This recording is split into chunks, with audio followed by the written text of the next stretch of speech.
Thank you, Last Count Corla.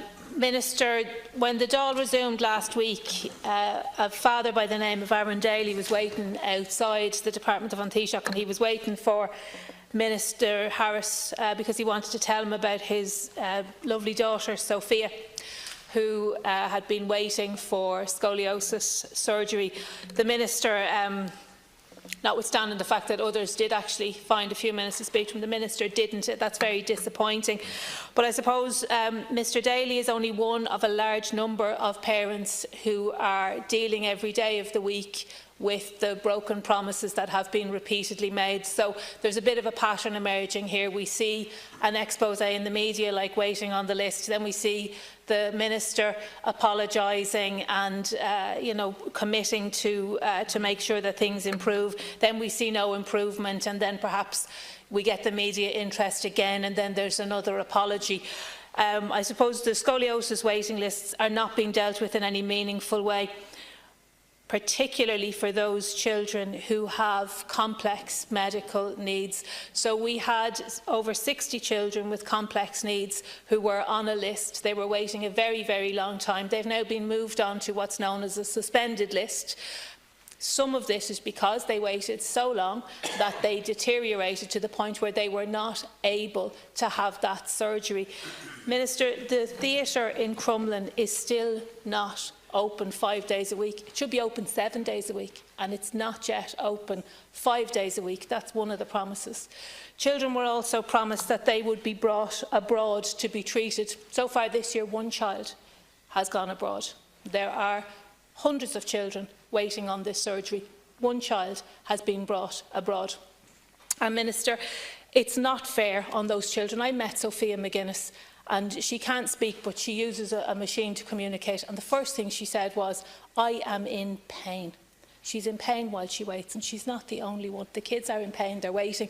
They want to see something realistic about addressing the pain that their children are in. And people like Aaron Daly should not have to stand outside government buildings begging for a few minutes of the Minister's time. Thank you. May I get chat to Barrett? It really is a situation that reveals itself when you look at Sophia's case. I met her father just a couple of weeks ago in Dunleary, and he told me of Sophia's case, and he mentioned to me since that in 2015 he wrote to Leo Varadkar, who was then the Minister for Health, and Leo Varadkar told him that no child would be waiting for scoliosis surgery longer than 15 months.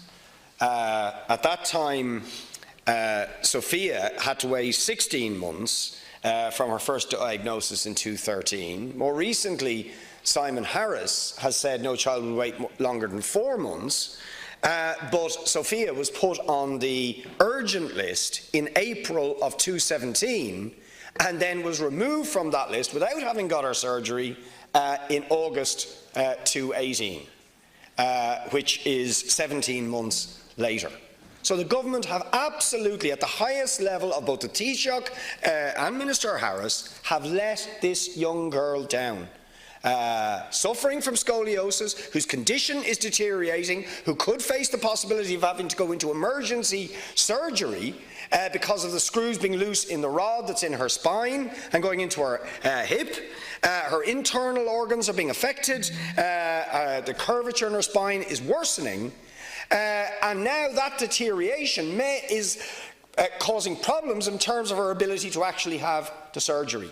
Right? It's just not fair to put a child through that suffering, that pain, and her parents. And as has been said by Deputy O'Reilly, this links into the wider issue of, I think it's 52 people being removed from the surgery list, apparently making the list shorter, but actually being put on this suspended list. So they still need the surgery, very complex needs, and the state is letting them down. It's not acceptable, Minister, and I want to know what the government intends to do about it.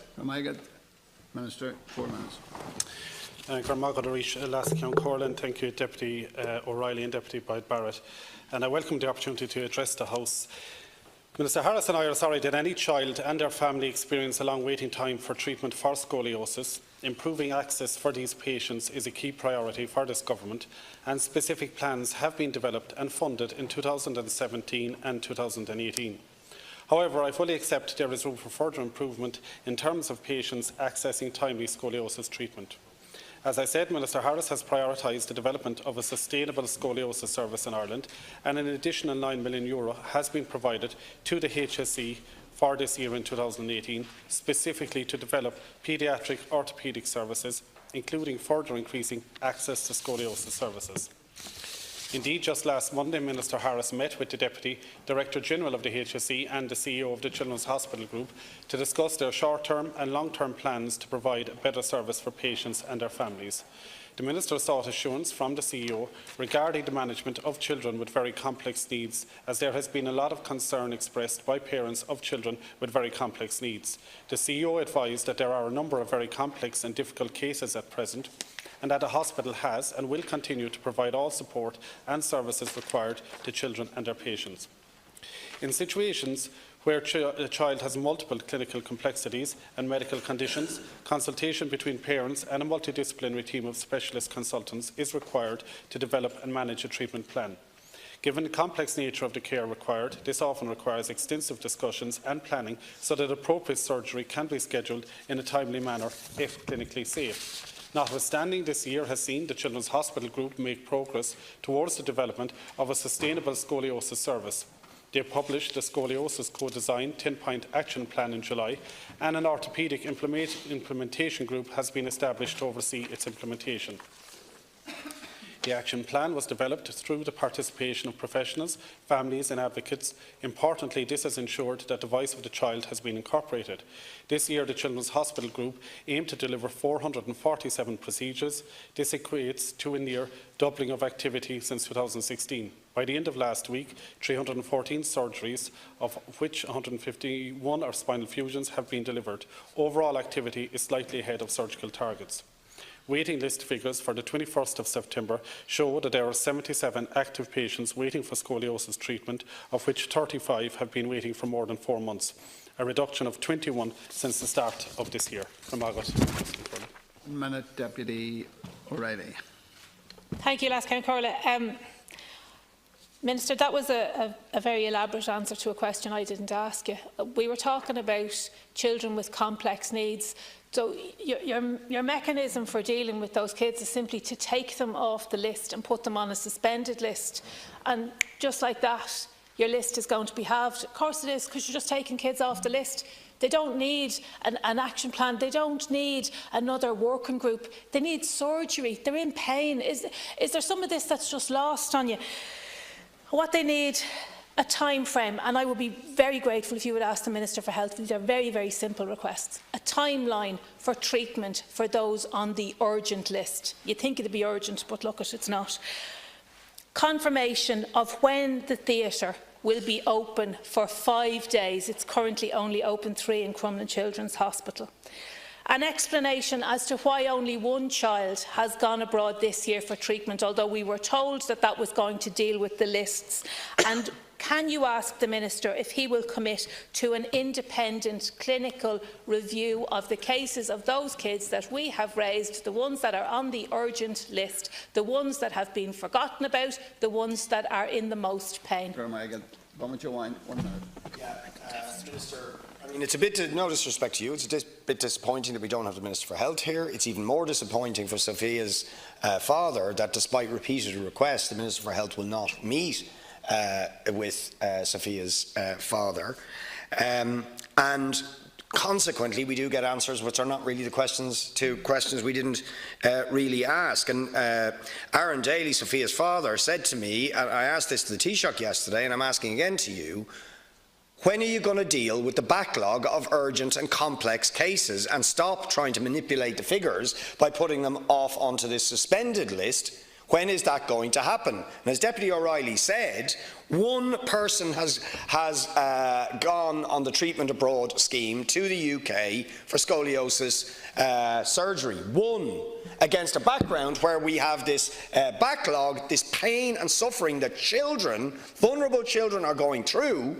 Why has the scheme not been approved for people who are on this on this list who are urgent, complex cases.